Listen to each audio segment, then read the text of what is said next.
Sometimes, when I'm dreaming, I think I'm inside my mother's womb. All the colors are red. Everything is red. Ingmar Bergman. Films that are deeply emotional, filled with rich characters and a strong sense of moral and values, are a staple in Ingmar Bergman's films. They cause us to think, to discover, and to ponder our existence. From a slight shift of the mouth, an eyebrow raised, or a tear, one moment can tell you a multitude of thoughts and feelings. Come with me on this emotional journey with one of cinema's greatest auteurs, and a coffee maker that is equally subtle with a deep and satisfying brew. Hey there, I'm Ben Schneider and this is Real Beans, where we sip slow, talk deep, and take another look at the films and flavors that linger long after the credits roll. This podcast lives in the space in between the moments that make us pause, feel, remember. So whether it's bold and brooding or smooth and nostalgic, you can always count on one thing. We sip, we watch, we repeat.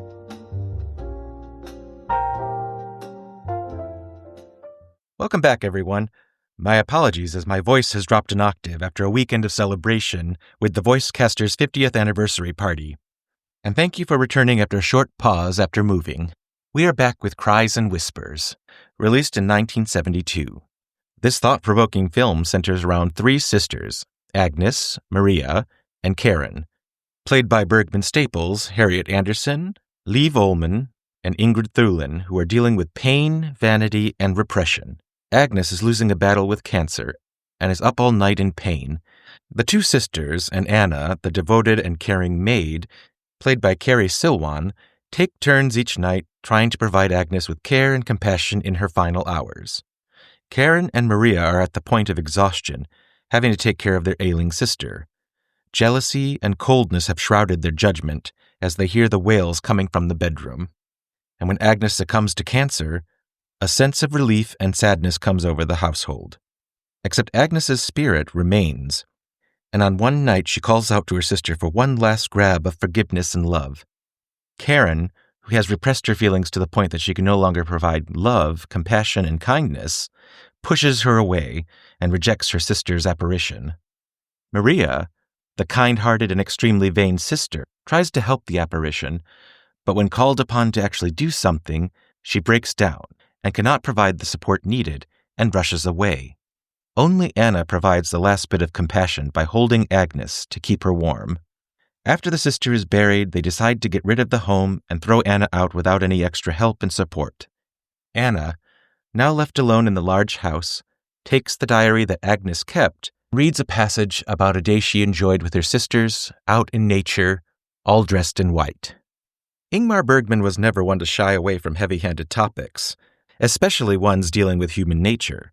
Cries and Whispers tackles many themes: sickness and the burden it brings to loved ones, aging and vanity, death, and the afterlife, repression both emotionally and sexually, the lack of love from family, greed, and the treatment of others. The four women represent these various aspects, and when together, form many of the foibles we have as humans. It's a universal theme. Another universal element found in Cries and Whispers is the color red, a deep, rich color that symbolizes blood, the vital source for life. The meaning of the color red plays an important character that is ever present in the house. The drapes are red, the fade-outs are red. They cause a variety of feelings from anger and resentment to love and compassion. Agnes is always in white, which is a feel of purity and good. Karen, dressed mostly in black and with rigid ruffles, shows how clouded in repression she is, and the only satisfaction she gets is by self-mutilation, as she has not been shown the love and therefore cannot give it in return. Cold and stern is her nature. Maria, sometimes dressed in white, then black, and then red, signifies a well-lived but empty life, as she is more about herself and getting what she wants than being able to provide for someone.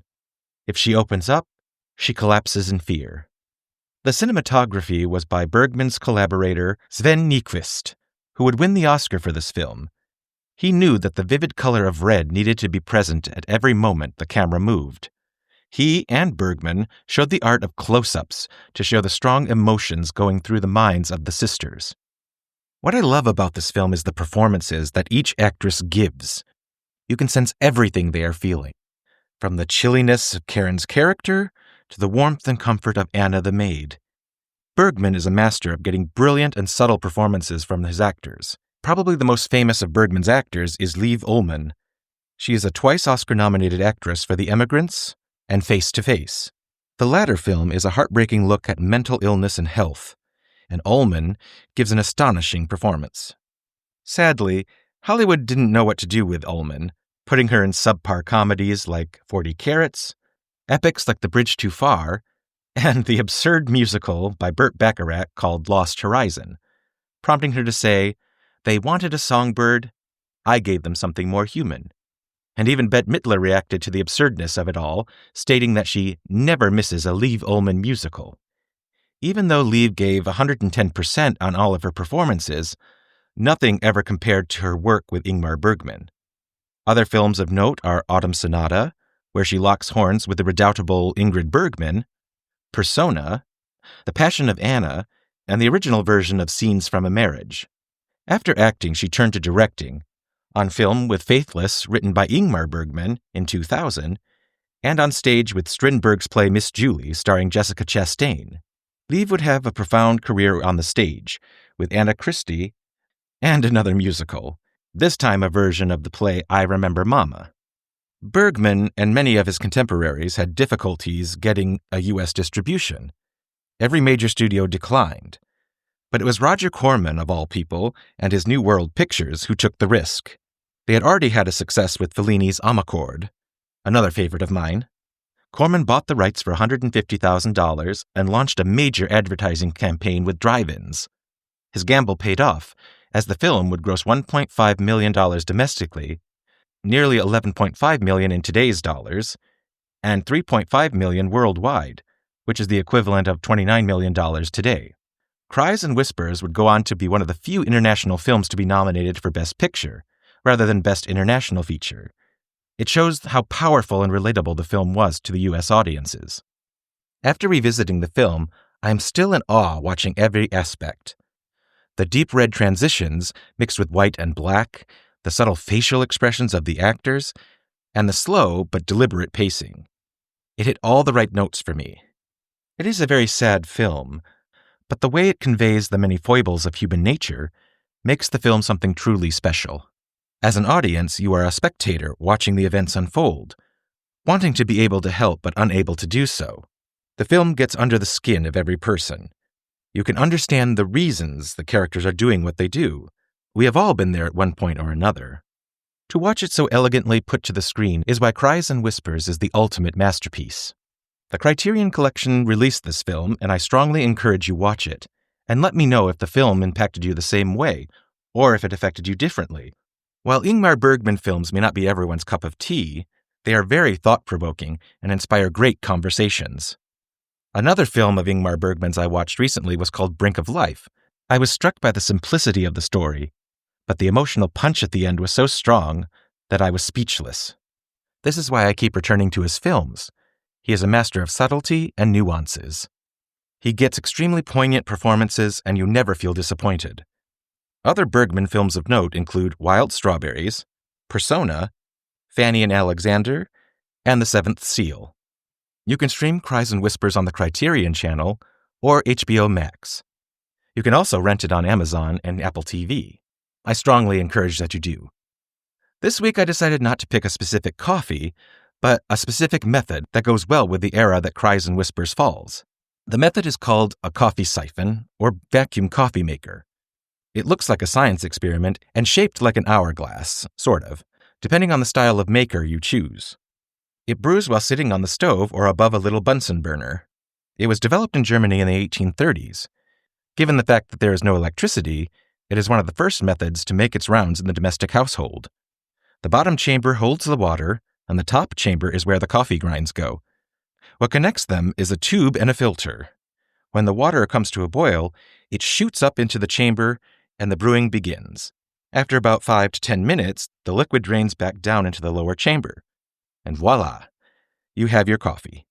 It is a fascinating method, and while it takes longer than most methods, the taste and texture are superb. It's a very elegant way of making coffee, and wonderful to show off with your guests. There are multiple versions of this maker, most famously is Bodum, who create many coffee accessories and glassware. Funny story. I purchased this coffee maker in Paris at the Bodum store and dragged it on the plane as my carry-on, much to the dismay of my travel companion. It does make for a funny story, though. Imagine me trying to put that in the overhead compartment. Though if I'm really honest, I think the flight attendants may have put it in their closet in the front of the plane. This'll show you the lengths that I go to for a nice cup of coffee. Obsessed, I know. There are other styles of this coffee maker that come with a Bunsen burner attached, rather than the use of the stove. Either way, it works the same. It just depends on how fancy you want to go. Just a little warning for you, the maker is a bit tricky to clean, and sometimes there are chances of coffee burning, so be mindful of the heat. If you enjoy science, you'll love this method of coffee brewing. You can purchase the coffee siphon on Amazon, at bodum.com, or any houseware stores that sell coffee makers. What do you think of this method? Have you tried it before? Let me know in the comments. The deeply emotional roller coaster you take with Cries and Whispers will undoubtedly need some boost with the coffee. Be sure to brew some while you watch. If you have a silver coffee pot with an elegant spout, you can recreate a fancy atmosphere, much like the women in the film. Next time on Real Beans, we go into screwball comedy mode with 1933's Dinner at 8, matched with a sophisticated blend that our hostess, Millicent Jordan, would approve of. Unfortunately, no aspic will be served. Thank you for spending time with me on Real Beans. If you liked this episode, send me an email at realbeansinfo@gmail.com or leave a comment on Instagram at real_beans. For more episodes, you can listen on your favorite podcast platform or visit realbeans.com. If you'd like to support this channel, go to realbeans.com/support. Until next time, remember, sip, watch, repeat.